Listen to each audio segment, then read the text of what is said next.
What else about them is a challenge for you this week? Yeah, obviously with Mike Zimmer calling plays, they present a lot of different fronts. They make you communicate and make you, have a plan for whatever they're going to bring. A lot of it obviously is to try and get Mike in some one-on-one situations, so you got to be on the same page with that. Lewis, nickel, he's an experienced player. He's played a lot of good ball.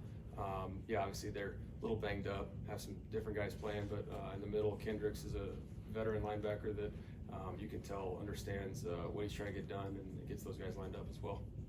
After coming off a big win against the Chargers on Sunday, Todd Bowles was just saying there's enough sarcastic coaches on this team to keep you guys in check. Have you noticed them kind of keeping your feet grounded?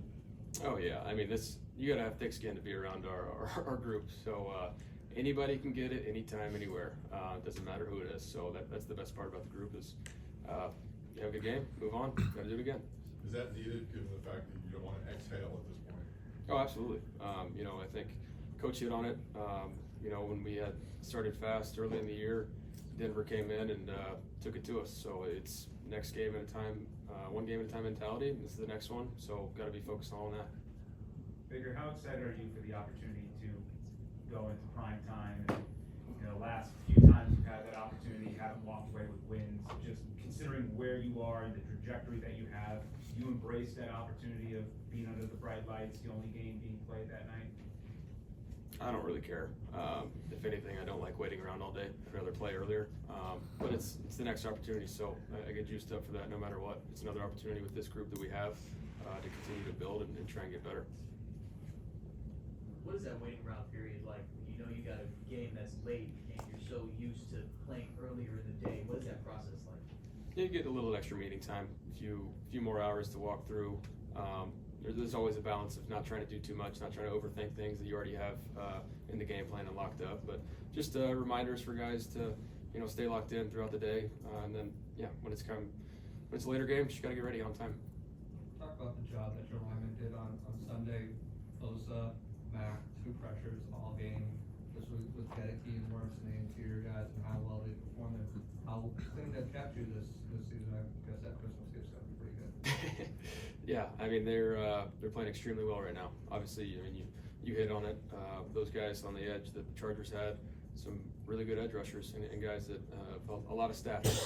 But our guys are great, and we trust them. Interior guys, Ben, Graham, and Cody continue to improve as the weeks have gone on, and we just continue to lean on those guys. And we followed their lead in the second half there when we just kept running the ball. You joined the 30 touchdown club on Sunday. How meaningful was that to you? We got to win. That's meaningful. Obviously, wins is the most important thing going forward, but is there room in the back of your mind to think about Mike Evans' 1,000-yard season, or is that kind of dangerous to do? I'm thinking about it more than Mike is. He helped himself out, though. Put a little chunk into it. But, it's all in all, winning's the most important part, but he's a huge part of this offense. And so he makes a huge difference in, the explosive aspect of this offense. So trying to get the ball some way, somehow, but not forcing it. That's not what this offense is all about. Still need to let the defense dictate where the ball is going to go based on coverage and what they're doing. But, still moving Mike around. He's still our number one guy. And, if it happens, it happens. If not, we'll see. Nobody wants to be the quarterback that ends the streak, though. No, not at all. We've seen numbers put up by this offense we've not seen in some time, certainly since you've been here, but even before that. When you have a coordinator that's as hot or that is getting things done like that, there's a lot of speculation going to be out there about head coaching jobs. I know you guys are kind of focused week to week, but how much does that enter your headspace, and what is it about Liam you think that is enabled you guys to really take this thing so far? Yeah, I think when you look at it as, great offensive coordinators always dial things up to the strengths of their players, and that's what Liam's done. He's had to adjust on the fly, whereas, we were looking at this thing being in a lot of 11 personnel early in the year, and then adjusting and seeing how this run game's growing, and that package has just continued to grow. And so the great ones adjust, and Liam's done just that, but like I said earlier, you gotta have thick skin to be around this building, so we'll bring him back down to earth. Where have you seen Jalen McMillan grow the most since the beginning of the season now, get into a groove in the latter half? Consistency. That's the biggest thing. Is he's always had the potential to be a really, really good player. It's just about putting it all together, being consistent, and that's not just the pass game concepts of where he's supposed to be at and when, but it's in the run game as well. You see him taking true pride in the run game of what he's supposed to be doing. From rookie receiver to rookie running back, how hard is it for a guy like that to come into the league and burst on the scene the way he has and on pace for 1,000 yards? Yeah, I mean, Bucky's definitely taking advantage of his opportunities. Like I said, another guy that trying to get the ball in his hands as quickly as possible because he's done a great job. Obviously, the guys up front, everybody involved in the blocking scheme, they've opened the holes up for him. But there's a different level when some of these explosive plays that he's created on his own, and that's a special player that we have. Hey, Christmas is a week away. What was your all-time favorite Christmas gift that you got? All-time favorite Christmas gift? Wow, that's tough. Man, there was a time period when I was little. I was big into Nerf. We had a bunch of Nerf wars with our neighbors, and I got I don't know if you're supposed to say fully automatic Nerf. I don't know. But yeah, it was a hot commodity. I was running the block. Does it matter to you? Do you played one other time in Dallas, I think. You did well, won the game there. Going back to your home state, grew up there, not that far from home. Obviously, stuff going on with the family, whatever. But like, what does it mean to go back to Texas and play a professional football game for you? Yeah, I mean, there's a lot of memories that I have. First NFL game I ever watched wasn't in this current Cowboy Stadium, but it was in Dallas.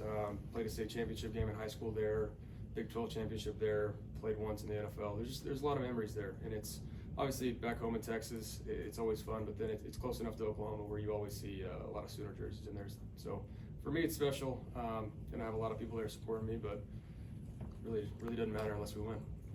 Big. If you put your fingertips on what's been going on in the second quarter for whatever reason, there's been turnovers there, and just have, the first quarter starts out so hot, and then it seems like that second quarter comes into a little bit of a different world. Yeah, we've done an exceptional job about starting fast. Now it's not taking your foot off the gas, still being consistent. Why have we started fast? Guys are executing the plan. Whatever's being called, we're executing at a high level. So it's just got to stay that way. There needs to be no drop off. Have to hit the reset button. Goes back to good or bad play. Next play is the most important one, and that's the same case if you start fast. Baker, what can you say about this locker room? Feels like these guys really do like playing with one another, have good chemistry, always fooling around.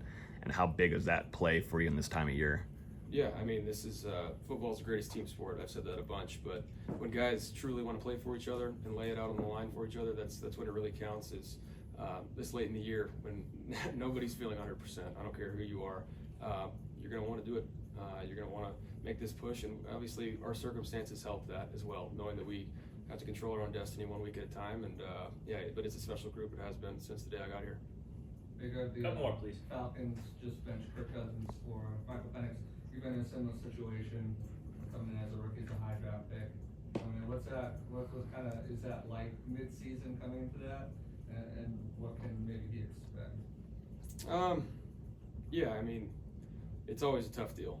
I from experience, I learned a lot behind Tyrod Taylor and Drew Stanton.